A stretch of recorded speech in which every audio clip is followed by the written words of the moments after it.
Welcome to my views and news. Wednesday's first video, first news story is from Shire and Erob as well. Both are under heavy shelling. Casualties are also being reported. Center of Shire city is being shelled. Some viewers in comments section yesterday said that front lines were close to Adi Hagre, Adi Wala. And reporting about front lines being close to Adidairo was not correct. I will address the points raised by some viewers. Second news story is about Eritrean migrants, Eritrean refugees who seek asylum in Europe. A good news for them because a court, German Federal Administrative Court has passed a decision for which Eritrean migrants in Europe have been struggling for years.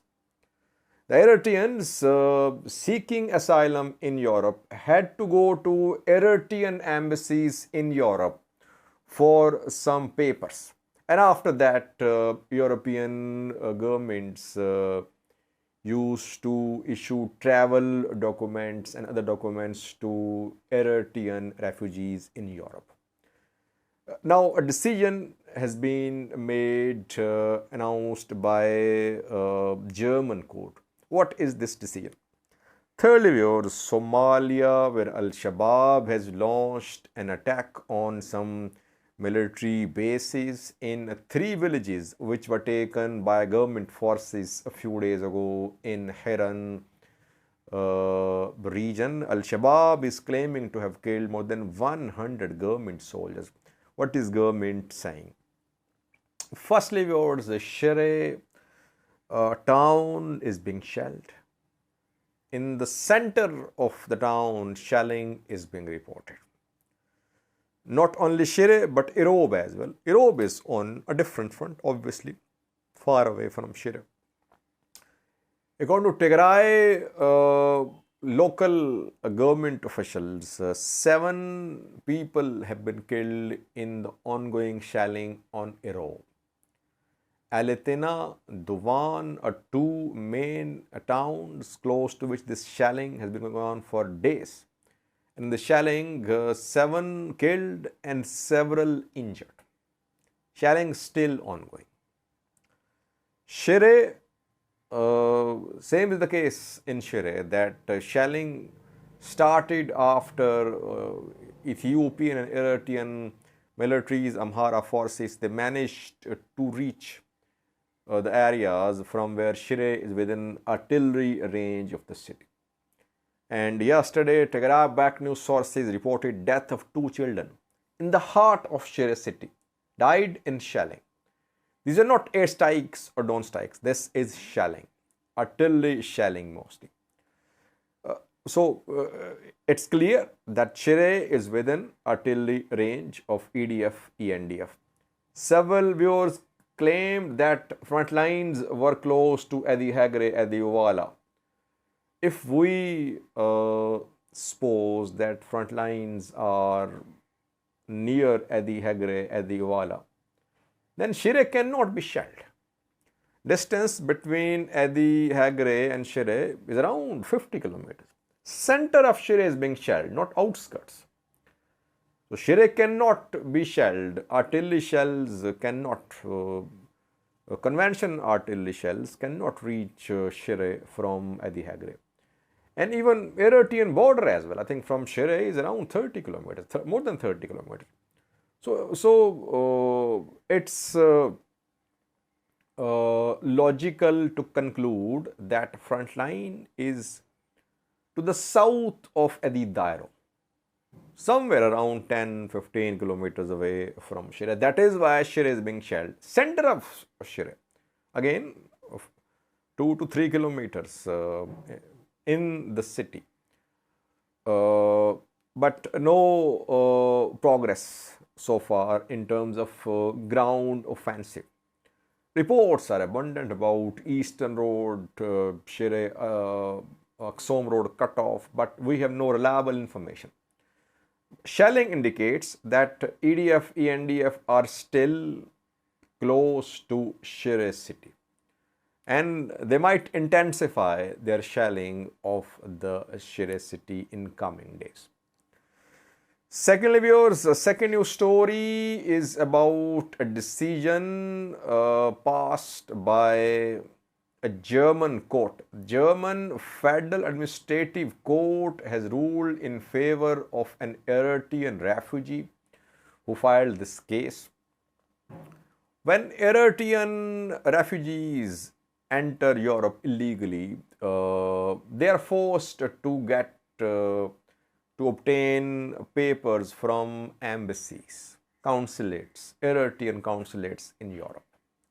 And there, these Eritreans have to sign a declaration of repentance, where they write that they failed to perform national duty, they apologize for leaving Eritrea, and then they are bound to pay 2% tax to Eritrean government on their incomes on yearly basis.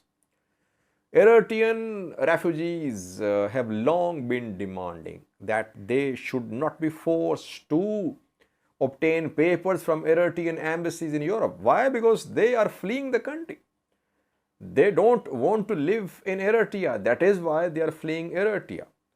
But when they reach Europe, they are once again directed to Eritrean embassies where allegedly they are exploited. 2% income, 2% tax on these Eritreans living abroad is a source of funding for Eritrean government. Remittances are a source of funding for Eritrean government.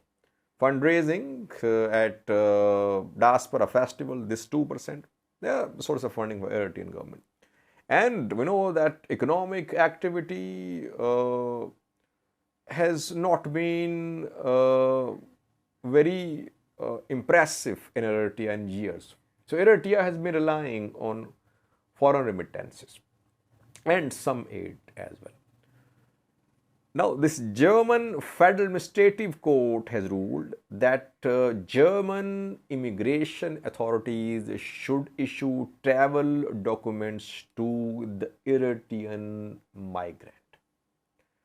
Means he should not be forced to contact Eritrean embassy for passport, for travel documents. It's a landmark decision for Eritreans who have been struggling for this decision. Maybe other European countries will follow suit as well. Let's see, will this decision be implemented?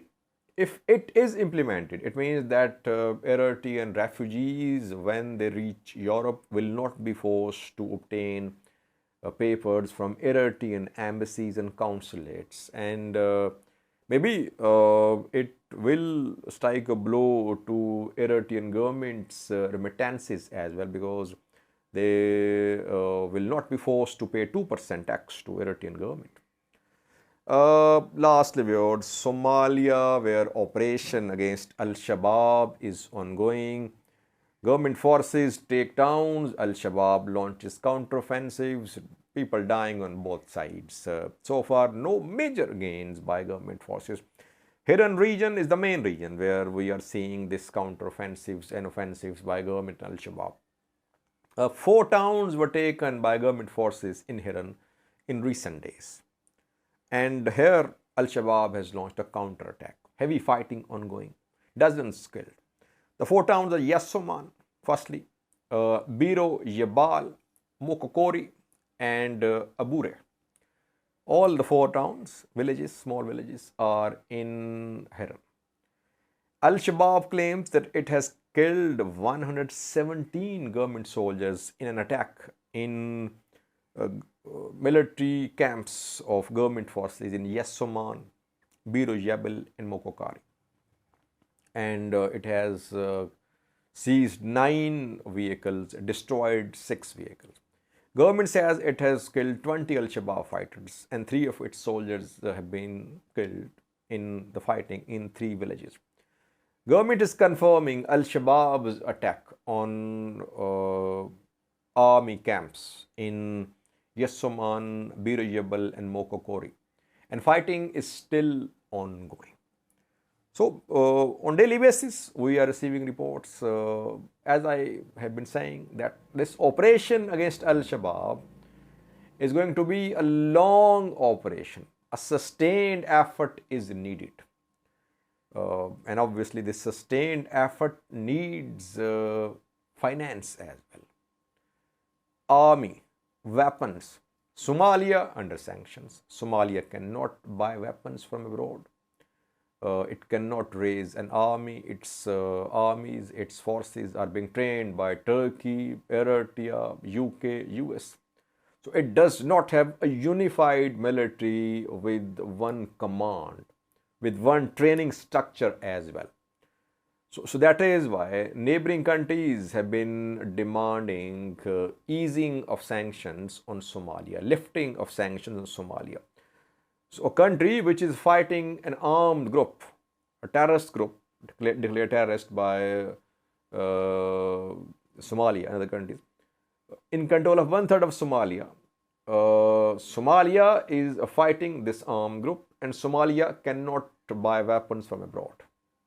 It cannot raise an army as well. So I think UN Security Council and Somalia's friends, who claim to be Somalia's friends like US and others, they should ensure that sanctions are lifted, that Somalia